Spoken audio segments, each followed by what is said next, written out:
Dragi naši pratioci, u kuhinji Nane Saide je danas supica sa povrćem. Da vam malo pokažem kako je lijepa. Da vidite kako je predivna.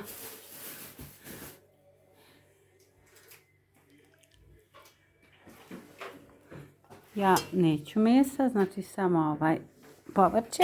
Ovdje je pilav sa piletnom.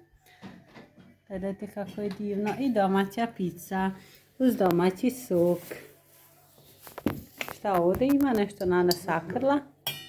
Imaju mohune domaće. Predivno.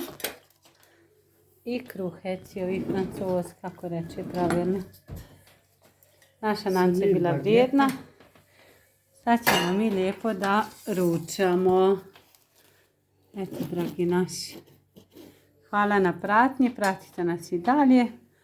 Pa ako Bog da u sljedećim videoma se gledamo i pratimo naprijed. Jeste, hvala, pozdravljeni.